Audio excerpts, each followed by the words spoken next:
वही दोस्तों, welcome back to our channel. तो जैसा कि हमने पिछले एपिसोड में देखा था कि वांग फैमिली के 5 एंसेस्टर ड्रैगन्स ने आकर एरक के ऊपर अटैक करने की कोशिश की थी, लेकिन यहाँ पर एंड किंग के सोल्जर्स ने बड़े आसानी के साथ उन्हें हरा दिया था। साथ ही साथ वहाँ पर मास्टर मैंग भी आ चुके थे, जो कि वांग फैमिली के 5 ड्रैगन्स के ऊपर काफी गुस्सा होकर कह रहे थे कि तुम लोगों ने अपने लिमिट को काफी क्रॉस कर लिया है। साथ ही साथ तुम लोगों ने बहुत ही बड़े बड़े क्राइम्स किए हैं। दूसरी तरफ वो 5 ड्रैगन्स इसकी वजह से बहुत ही बुरी तरह से इंजर्ड हो गए थे। तो अब आगे इस नेक्स्ट एपिसोड की शुरुआत में हमें 5 और ड्रैगन्स को दिखाते हुए होता है, जो कि हार मानने के बजाय और एक सोल्जर के ऊपर अटैक करने की कोशिश करते हैं, लेकिन इस पर एंड किंग का सोल्जर उसके ऊपर अटैक करके उसे ही बहुत ही बुरी तरह से इंजर्ड कर देता है। जो देखने के बाद एंड किंग उन्हें कहने लगता है कि बहुत बढ़िया, तुम लोग तो कुछ देर पहले बहुत ज्यादा एटीट्यूड दिखा रहे थे, आखिरकार तुम लोगों का एटीट्यूड कहाँ गया। लेकिन इस पर और एक ड्रैगन गुस्सा होकर दोबारा उनके ऊपर अटैक करने की कोशिश करता है, लेकिन उसके साथ भी बिल्कुल वैसा ही होता है।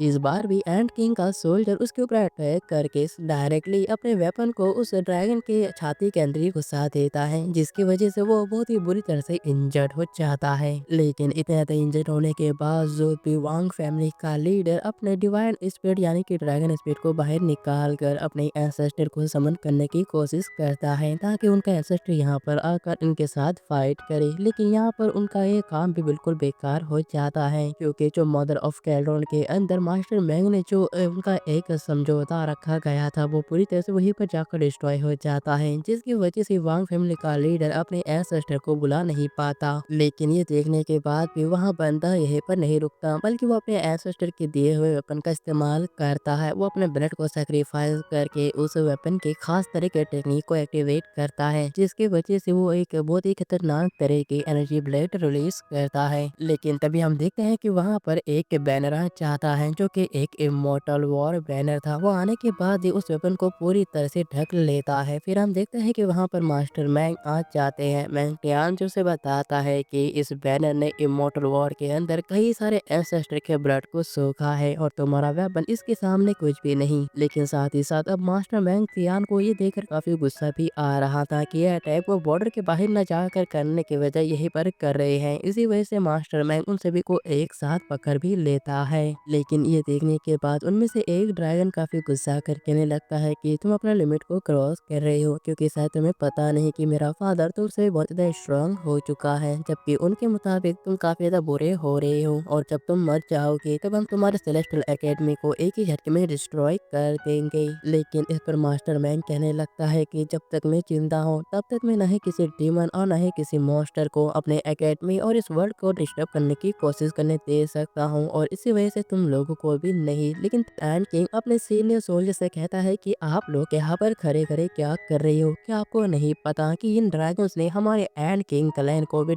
डिस्टर्ब किया था, उनका बेइज्जती किया था। अब इस बात को सुनने के बाद वो पांचों के पांचों सीनियर सोल्जर्स जल्दी से जाकर एक एक ड्रैगन्स को पकड़ लेते हैं और उनके गालों में जोरदार तमाचा मारना स्टार्ट कर देते हैं। अब यहाँ पर इन 9 ड्रैगन्स का बहुत ज्यादा बेइज्जती हो रहा था। इससे पहले उनका ये बेइज्जती पहले कभी नहीं हुआ था। वांग फैमिली के एक और ड्रैगन को देखते हैं, जो कि मास्टर मैंग को गुस्सा कर कहने लगता है कि इस हरकत की वजह से हमारे बीच जो रिश्ता था अब वो पूरी तरह से खत्म हो चुका है और अब हम दोनों दुश्मन हैं। लेकिन इस बात को सुनने के बाद मास्टर मैंग को थोड़ा गुस्सा आ जाता है और मास्टर मैंग डायरेक्टली उस बंदे के हड्डियों को ही तोड़ देता है, जिसकी वजह से उसे इंटरनल एनर्जीज हो जाते हैं, यानी कि इंजरीज हो जाते हैं। और फिर मास्टर मैंग उन्हें कहने लगता है कि तुम्हारे फादर ने तुम्हें अच्छा लेसन नहीं सिखाया, इसलिए तुम्हारे फादर की तरफ से मैं तुम्हें लेसन सिखाऊंगा। फिर मास्टर मैंग उन्हें बताता है कि आज से तुम लोग हमेशा हमेशा के लिए हमारे बॉर्डर के पास रहोगे और दुश्मन से फाइट करके हमारे बॉर्डर को प्रोटेक्ट करोगे। लेकिन इस बात को सुनने के पास पांचों ड्रैगन से एक ड्रैगन काफी गुस्सा कर कहने लगता है कि तुम अपने पोजीशन का फायदा उठाकर हम पांचों भाइयों को बॉर्डर के पास भेज रहे हो, ताकि बॉर्डर में जाकर तुम्हें मार सको और तुम सबको ये बता सको कि तुम लोगों ने ही बॉर्डर में जाकर अपने आप को ही सेक्रीफाइस कर दिया है। लेकिन इस बात को सुनने के बाद मास्टर मैंग को दोबारा काफी गुस्सा आ जाता है और वो उन्हें दोबारा दूर फेंक देता है। साथ ही साथ मास्टर मैंग गुस्सा कर उन्हें कहने लगते हैं कि जब भी हम लोग अपने दुश्मन से फाइट करते थे तुम लोग हमेशा पीछे हटकर अलग अलग चीजों का फायदा उठाने लग जाते हो, और मुझे तो लगता है कि शायद तुम लोगों ने जानबूझकर दुश्मनों से डर रहे थे ताकि तुम लोग वहां पर ना चख सको। लेकिन इस पर एक ड्रैगन गुस्सा कर कहने लगता है कि हम लोग मौत से नहीं डरते और न ही अपने दुश्मनों से, तुम हमारे ऊपर इस तरह से इल्जाम नहीं लगा सकते। लेकिन तभी अचानक वहाँ पर एक स्पेस पोर्टल ओपन होता है, यानी कि एक क्रॉस रियलम। ये देखने के बाद वो सभी समझ जाते हैं कि यहाँ पर जिन फैमिली में से कोई आ रहे हैं, लेकिन साथ ही साथ वो सभी काफी हैरान थे कि आखिरकार जिन फैमिली और वांग फैमिली का रिश्ता क्या होगा। जिसके बाद हम देखते हैं कि उस जो सड़क के किनारे से अचानक ही एक लेडी बाहर निकलती है, जो कि जिंग फैमिली की एल्डर लेडी थी। वह एल्डर लेडी डायरेक्टली मास्टर मैंग के पास आकर कहने लगती है कि ब्रदर मैंग, तुम पहले ही जितना काफी ज्यादा इम्प्रेसिव हो और आज मैं तुमसे एक फेवर लेने के लिए आई हूँ।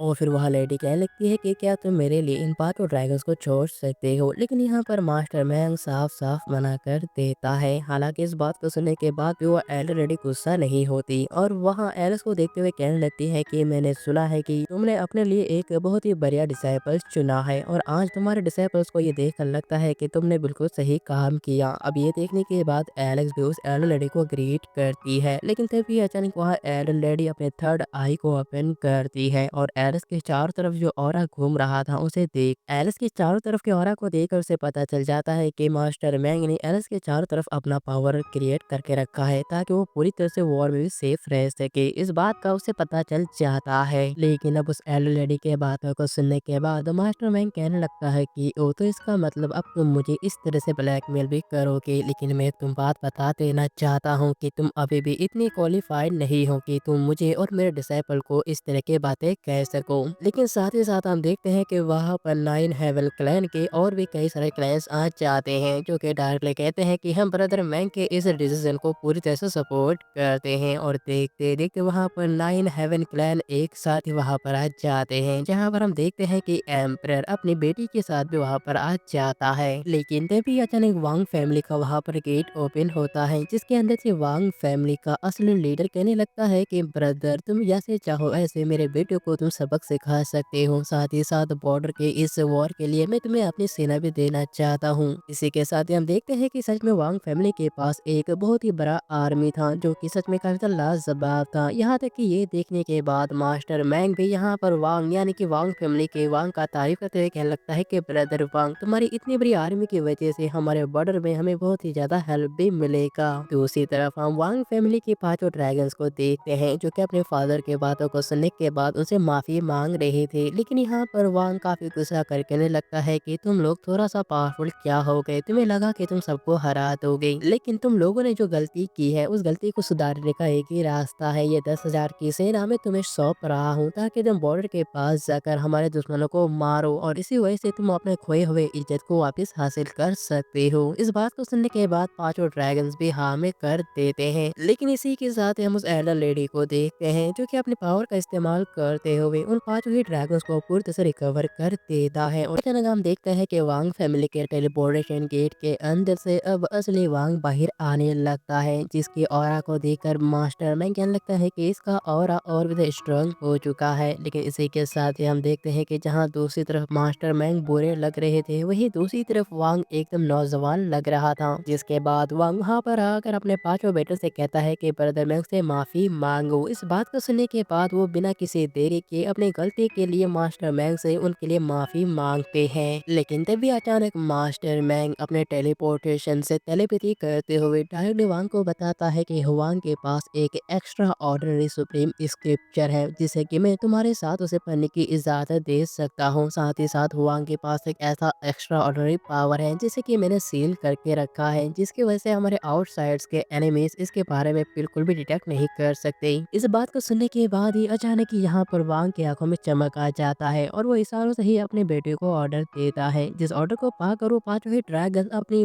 पूरी बड़ी से आर्मी को ऑर्डर देता है कि चलो अब से हम तुम्हें ही लीड करेंगे और बॉर्डर पर जाकर अपने दुश्मनों को मारेंगे। और इसी के साथ ये सीन हमें एक काफी आइकॉनिक लेवल का सीन लगने लग जाता है। लेकिन साथ ही हम देखते हैं मास्टर केवल हम देखते हैं कि कैसे एलेक्स एक जगह पर जाकर अपने कल्टीवेशन को इंक्रीज कर रहा था। लेकिन साथ ही साथ मास्टर मैंग अब अलग अलग कॉन्टिनेंट में जाकर अलग अलग पावरफुल कल्टीवेटर को इन्विटेशन देते हैं ताकि वो आकर अपने बॉर्डर की प्रोटेक्ट कर सके। साथ ही साथ वो कहने लगते हैं कि जो कोई भी इस वॉर में शामिल होगा, वो अगर वो इस वॉर में मारा जाता है तब फ्यूचर में उसे एक बहुत ही बढ़िया वॉरियर के रूप में याद रखा जाएगा। इसी के साथ ही अब मास्टर मैंग की बातों को सुनने के बाद ऐसे कई सारे पावरफुल वॉरियर्स इस वॉर में हिस्सा लेने के लिए आने लगे थे और देखते देखते कई सारे स्ट्रॉन्गेस्ट वॉरियर एक जगह पर आकर इकट्ठा हो जाते हैं, जहाँ पर हम एलिस को देखते हैं। तभी एलिस के पास रैबिट गर्ल और उसकी गर्लफ्रेंड आ जाता है, जिन्हें देखकर एलेक्स सच में काफी खुश हो जाता है। जिसके बाद वो एल्डस उन सभी को बताता है कि हमारा सामना जिस दुश्मनों से होने वाला है उनमें से एक ऐसा इनेट एंसेस्टर है जिसका टेक्निक हर एक टेक्निक को बहुत ही बुरी तरह से डिस्ट्रॉय यानी कि नलिफाई कर देता है।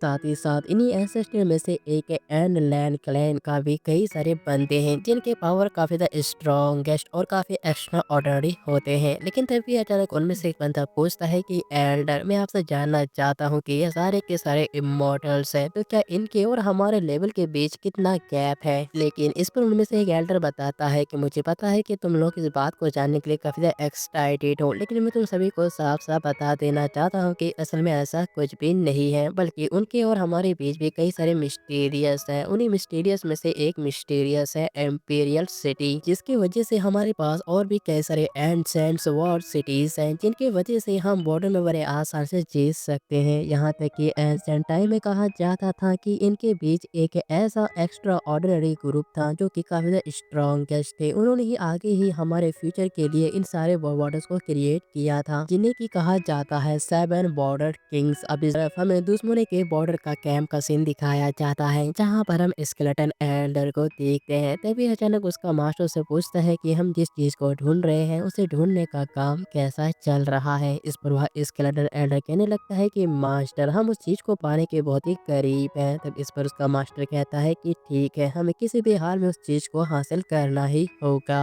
और दोस्तों, इसी के साथ यह शानदार एपिसोड भी यहीं पर एंड होता है। मुझे पता है कि साथ एक्सप्लेन करते हुए मैंने कई सारी गलतियां की हैं, तो इसलिए आप चाहे तो मुझे कमेंट में बता सकते हो, ताकि आगे चलकर मैं उन गलतियों को पूरी तरह से सुधारने की पूरी कोशिश कर सकूं।